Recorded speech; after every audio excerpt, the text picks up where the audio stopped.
ఒక story screen మీదకి రావాలంటే చాలా కష్టం అనేది ఉంటుంది దాని వెనుక. అంటే మా అందరికంటే కూడా ముందుగా మీకే తెలుసు. మేము ఎంత ఎమోషనల్‌గా కనెక్ట్ అయిన స్టోరీకి ఫస్ట్ మీకే తెలుసు. ఆ ప్యూరిఫికేషన్ లేకుండా చేంజ్ ఇలా ఉంది, ఇలా ఉంది అని. సో, ముందు ఆ లైన్ విన్నప్పుడు మీ రియాక్షన్ ఏంటి? అలా వర్కౌట్ లైన్ విన్నప్పుడు కథ బాగుందా లేదా అనేది నేను చెప్పలేదు. మనోడికి ఏం చెప్పానంటే తన ఆర్టిస్ట్ అనేది నాకు తెలుసు కాబట్టి, దుర్గా ఇంకే కథైనా ఓకే, ఈ కథ మాత్రం చేస్తే నువ్వే లీడ్ రోల్ చేయి, లేకపోతే ఇది చేయొద్దు అని చెప్పాను అంతే. ఎందుకు అలా అనిపించింది? ఎందుకంటే ఫాదర్ అండ్ సన్కి ఉండే బాండింగ్ ఇది. అండ్ ఉండేది తను వాళ్ళ ఫాదర్కి ఎంత ఎమోషనల్గా కనెక్ట్ అయ్యాడు అనేది నాకు అప్పుడు తెలుసు. సో దానికి ఏంటంటే ఇది న్యాయం చేయాలంటే ఒక ఆర్టిస్ట్ వేరే వాళ్ళు అయితే ఆర్టిస్ట్గా చేయగలుగుతారు. బట్ కానీ తినైతే ఆ రియల్ ఎమోషన్ పండించగలరు రియల్ లైఫ్లోను అని నాకు అనిపించింది. కాబట్టి నువ్వు చేస్తేనే బాగుంటుందని నేను స్టిక్ అయిన పాయింట్. అంటే దుర్గ గారు లైక్ ఇప్పుడు అజయ్ గారు చెప్పారు కాబట్టి ఆ పాయింట్కి స్టిక్ అయ్యారు. అండ్ తర్వాత ఏ ప్రొడ్యూసర్కి చెప్పినా సరే మిమ్మల్ని అజయ్ గారు చెప్పారు కాబట్టి స్టిక్ అవ్వడం. నేను స్టిక్ అయ్యాను, దాన్ని ఆయన ఇంకా బలపరిచాడు. నువ్వు అనుకున్నది కరెక్ట్, చేస్తే నువ్వే చేయి అనేది దాన్ని కొంచెం బూస్టప్ ఇచ్చారు తప్పితే నేను ఫిక్స్. ఓకే, ఇద్దరికి ఒకటే అది మా ఇద్దరి మధ్య సింక్ ఉండడానికి ఇది కథ రాసేటప్పుడు టైటిల్ రాసేటప్పుడు ఫిక్స్. ఇందులో కొడుకు క్యారెక్టర్ నేనే, మిగతా క్యారెక్టర్లు ఏం మారుతాయని తర్వాత చూద్దాం. ఇది అంటే ఈ ఆ పాయింట్ ని ఫిక్స్ చేసుకోవడం వల్ల కొంత హైప్ రావడం సినిమాకి, ఇంత మంచి కంటెంట్ మళ్ళీ లైక్ వేరే హీరోని పెడితేనో లేదా ఆల్రెడీ నోన్ ఫిగర్ ని పెడితేనో కాస్త ఇంకా హైలైట్ అయ్యేదేమో, ఇంకా మీ కథ ఆడియన్స్ లోకి వెళ్ళేదేమో అని ఎప్పుడైనా అనిపించిందా? లైక్ వేరే వాళ్ళతో నాకైతే అనిపించలేదు. నాకు అనిపించలేదు, చాలా మంది ప్రొడ్యూసర్స్ చెప్పారు.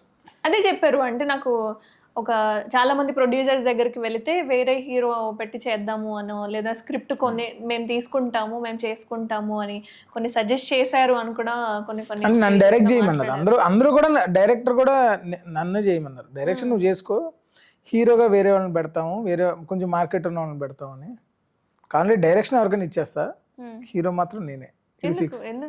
చెప్పే మా ఫాదర్ చనిపోయినప్పుడు రాసుకున్న పాయింట్ కాబట్టి నేను ఎందుకో తెలియదు, ఆయన చనిపోయినప్పుడు వచ్చిన థాట్ కాబట్టి ఫిక్స్. ఇంక దాంట్లో డిస్కస్ అంటే ఇప్పుడు ఇంకొక హీరో రాస్తే నెక్స్ట్ లెవెల్కి వెళ్తుందా, ఇప్పుడు ఏ లెవెల్కి వెళ్తుంది నెక్స్ట్ లెవెల్. ఇప్పుడు మీకు వచ్చిన థాట్స్ ఉన్నాయి సార్, నెక్స్ట్ లెవెల్కి వెళ్తుంది, ఇంకా పేరు వస్తుంది, మేబీ డబ్బులు వస్తాయి, ఇంకా పెద్ద ప్రాజెక్ట్ అవుతుంది.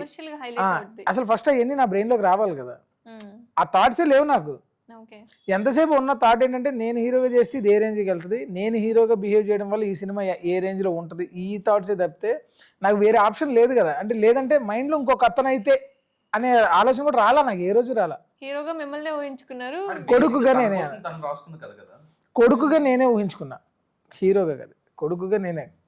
Story is the hero. అంటే మీరు కూడా చిన్నప్పటి నుంచి అందంగా లేను అనో లేదా నేను ఎలాగో ఉన్నాను కదా, ఎలా హీరో అవుతారండి, చాలా మంది మనసులు గెలుచుకున్నారు ఇప్పుడు.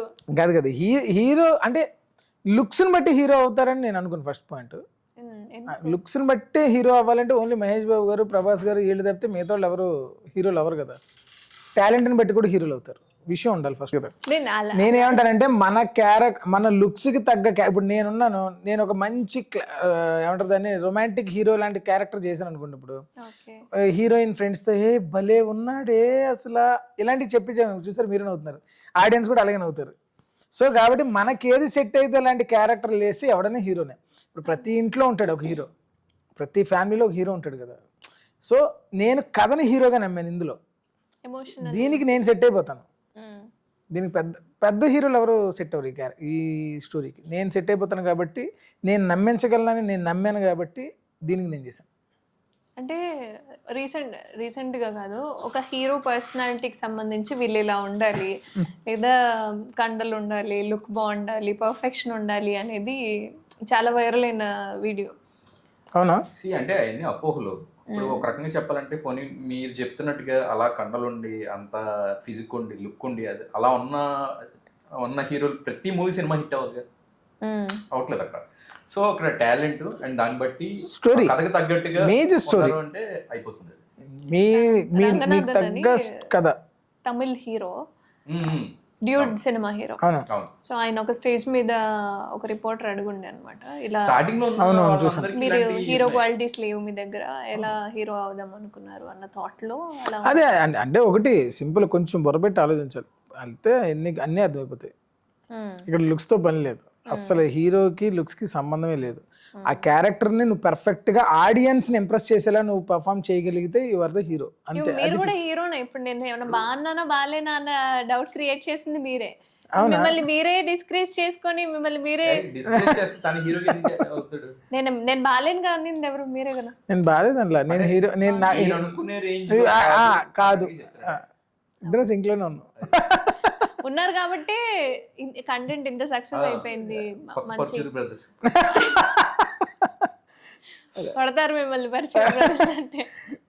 కొత్త అని చెప్తున్నాను. అది అంటే ఇప్పుడు అంటే నాన్నగారు చనిపోయినప్పుడు క్రియేట్ అయిన స్టోరీ 10 years తర్వాత ఇప్పుడు స్క్రీన్ మీదకి వచ్చింది. సో మీ ఇంట్లో వాళ్ళ రియాక్షన్ ఏంటి, అండ్ పర్సనల్లీ మీ రియాక్షన్ ఏంటి థియేటర్ వరకు స్క్రీన్ మీదకి రావడం? అంటే నేను మా నాన్నగారితో ఎంత ఎమోషనల్గా ఉంటానన్న విషయం మా ఇంట్లో కూడా తెలియదు. అవునా? వాళ్ళే చాలాసార్లు అన్నారు, ఈ ఒక్క కథను పట్టుకొని ఎందుకు అంత తిరుగుతున్నావు, ఒప్పుకుంటున్నప్పుడు చేసేసుకోవచ్చు కదా, నీకు సినిమా చేయడం ఇంట్రెస్ట్ కానీ నువ్వే చేయాలి అని అంటే చాలా సంవత్సరాలు గడిచిపోతున్నాయి కదా. బట్ ఆ స్టోరీతో ఉన్న కనెక్షన్ ఏంటనేది నాకు ఒక్కడికే తెలుసు, నాకు మాత్రమే తెలుసు.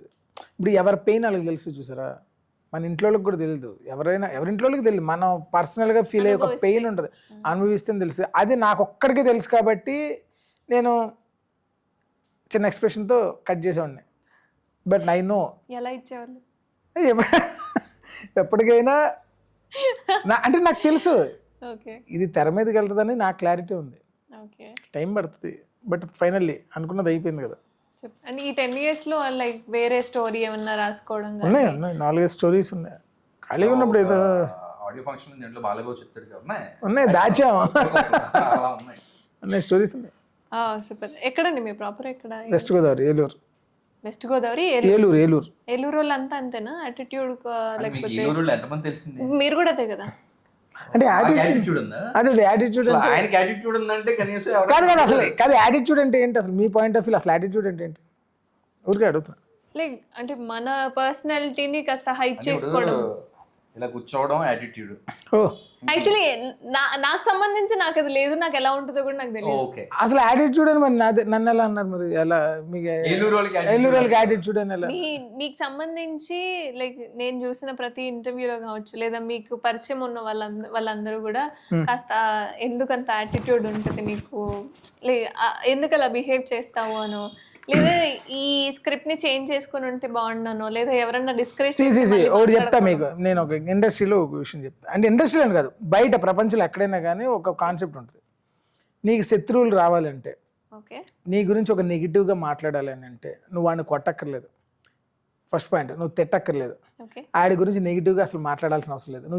నువ్వు ఒక్క పని చేస్తే ఇవన్నీ వచ్చేస్తాయి. ఏంటో తెలుసా, ఆడి నీకు ఒక పులిహోర సలహా ఇస్తాడు, అది నీ లైఫ్కి సంబంధించి ఓ సలహా ఇస్తాడు, దానికి నువ్వు జస్ట్ నో అని చెప్పి చాలు, శత్రువులు వచ్చేస్తారు. And the same way no అని చెప్పేది కూడా నేను చేయను, ఇలా కల్లా సార్ ఏమనుకోద్దు, యాక్చువల్లీ మీరు చెప్పింది బాగుంది కానీ నేను అలా అనుకోవట్లేదు సార్, ఇలా వెళ్దాం అనుకుంటున్నాను అని ఇలా కట్ చేయండి. శత్రువులు వెంటనే మీ శత్రువు లిస్టులో ఒకటి స్టార్ట్ అవుతాడు. నో చెప్తే శత్రువులు వస్తారు, ఇది ఫిక్స్. అండ్ ఇంకొకటి, యథార్థవాది లోక విరోధి అని ఒక సెయింగ్ ఉంది. సో అలా ఏంటంటే మనోడు ఉన్నది ఉన్నట్టు మాట్లాడతాడు. నాకు యాక్చువల్గా యాటిట్యూడ్ అని ఇది రావడం వల్ల కొంతవరకు నేను హ్యాపీ. ఎందుకో తెలుసా, మీరు ఇండస్ట్రీలో నేను కొంతమంది తెలిసి ఉంటాను కదా, ఎవరినన్నా అడిగితే మేబీ దుర్గాగడ్ అంటే యాటిట్యూడ్, దుర్గాగడ్ కోపం, షార్ట్ టెంపర్ ఇంతవరకే చెప్తారు తప్పితే ఆడు చీటర్ అని ఎవరో ఇప్పటివరకు చెప్పరు, ఆడు మనీ మైండెడ్ అని ఎవరో చెప్పరు, ఆడు తేడా అని చెప్పరు. అర్థమైందా? సో అంతవరకు హ్యాపీ నేను. మోసగాన్ని అయితే కాదు, ఎవరు చెప్పరు, చెప్పమనండి చూద్దాం, ఎవరు చెప్పరు. ఈ కోపం ఇవన్నీ ఎందుకంటే వాళ్ళు చెప్పే సలహాలు ఈ చెప్పే సలహాలు ఎప్పుడైనా ఒకటి గుర్తుపెట్టుకుని లైఫ్లో ఎక్కడైనా కానీ మీకు ఒక సలహా చెప్తాడు చూసారా, అది ఏం చెప్తే దానికి మీరు గంగిరెద్దులో ఒప్పుకున్నంత మాత్రం ఆడు మిమ్మల్ని గ్రేట్ అని పొగడ్డు, ఒప్పుకోకపోతే మాత్రం మిమ్మల్ని శత్రువుగా ట్రీట్ చేస్తాడు. ఒప్పుకోకపోతే ఏమ్మా దానికి ఎన్ని చెప్పినా ఓవరాక్షన్ చేస్తున్నా, ఏమ్మా ఏం నో అంటే ఎంతమంది బంపరాబడతాడు అని చెప్పి అది ఒకలాగా క్రియేట్ చేస్తారు. ఒకవేళ ఆడు ఏం చెప్పినా గంగిరెద్దులో ఒప్పుకుంటున్నాం కదా, వాడు 10 మంది దగ్గర మన గురించి మంచిగా చెప్తాడని అనుకుంటే అది తప్పే. ఆడు బయటకు వెళ్ళి ఏం చెప్తాడు తెలుసా, అది బుర్ర తక్కువ, అసలు గంగిరెద్దులో ఒప్పుద్ది, నేను ఏం చెప్తే దాన్ని ఇలా మేనేజ్ చేస్తాను నేను అంటాడు. ఎలాగైనా మీకు నెగిటివ్ వస్తుంది. ఓకే, అర్థమైందా? ఎలా అయినా మీకు నెగిటివ్ వస్తుంది. సో కాబట్టి నేనేమంటానంటే ఆడు చెప్పాడు ఈడు చెప్పాడు అనేది కాదు, మనకు చెప్పుకునేది ఒకటి ఉంటుంది. ఓకే, నీ లైఫ్కి ఇది హెల్ప్ అవుద్దా అనేది నీ క్లారిటీ ఉంటుంది, అదే చేసుకుంటూ వెళ్ళిపో. అంతేగాని ఆడేదో చెప్పాడు పాపం ఆయన ఏమన్నా అనుకుంటారా, కొంప తీసి ఏమన్నా ఫీల్ అవుతారా? ఎప్పుడైతే ఇలా మనలో మనం పిసికేసుకుంటామో పులిహేర అయిపోతుంది. లేదనుకుంటున్నారా? నేను లేదని అనుకుంటున్నా. అంటే ఇప్పుడు మీరు ఎవరినైతే ఫేస్ చేశారో వాళ్ళు అని ఉండొచ్చు, బట్ ఇంట్లో వాళ్ళు మీ మూవీ టీమ్ కి సంబంధించిన వాళ్ళు ఎందుకు అంటారు మరి?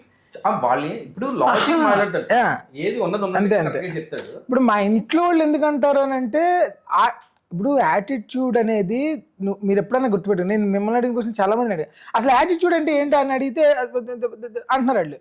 ఎందుకంటే ఆ స్పెల్లింగ్ లేకపోతే అది రెగ్యులర్గా ఉన్న పదంలా చూస్తున్నారు తప్పితే దాని ఒరిజినల్ మీనింగ్ ఎవరికి తెలియదు. అది ప్లీజ్ చేసేలాగా ఆన్సర్ చెప్పకపోతే అంతే, అది ఫిక్స్ అక్కడ అయిపోయింది. బట్ స్టిల్ ఓకే ఫైన్, నా గురించి తెలిసిన వాళ్ళు ఉంటారు కదా. నేనేమంటానంటే ఒకటే ఆన్సర్, నీకు బుర్ర ఉందా నేను అర్థం అవుతాను, నీకు బుర్ర లేదా నేను అర్థం కాను. సో ఉందా లేదా అనేది వాళ్ళు ఆలోచించుకోవాలి నా గురించి మాట్లాడేవాళ్ళు. సో అదే వాళ్ళు ఆలోచించుకోవాలి, నాకు అసలు సంబంధం లేదు. అది వాళ్ళ ప్రాబ్లం, నా ప్రాబ్లం చేయడం వల్ల కొంత శత్రువులు ఎక్కువ అయిపోవడమో, లేదా సరే ఆ టైంకి కామ్ గా ఉంటే అయిపోతుంది కదా, ఎప్పుడన్నా రిగ్రెట్ అయ్యారా? రిగ్రెట్ అసలు అది పెద్ద పదం. అది నేను అసలు అది ఎప్పుడు అవ్వాలి. నేను అసలు రిగ్రెట్ దేనికి అవ్వాలి? నేను వాళ్ళ కదా రిగ్రెట్ అవ్వాలి, నాలాంటి మిస్ చేసుకున్నందుకు. వాళ్ళ కదా రిగ్రెట్ అవ్వాలి, నేను ఎందుకు రిగ్రెట్ ఫీల్ అవుతా? నేను లేదు, నేను అసలు లేదు, అది నేను ఎప్పుడు అలా రిగ్రెట్ ఫీల్ అవ్వను. నేను కరెక్ట్గానే ఉన్నాను కదా. నేను తేడాగా ఉంటే అరే అన్న అనవసరంగా మోసం చేశాను, దానివల్ల నేను ఇబ్బంది పడ్డాను అని నేనేమన్నా ఇబ్బంది, అదేం లేదు. నేను కరెక్ట్గా ఉన్నాను. ఆడు ఎక్స్పెక్ట్ చేసినట్టుగా నేను లేను కాబట్టి ఆడు ఫీల్ అవుతున్నాడు. దానికి నేను ఎందుకు ఫీల్ అవ్వాలంటాను నేను.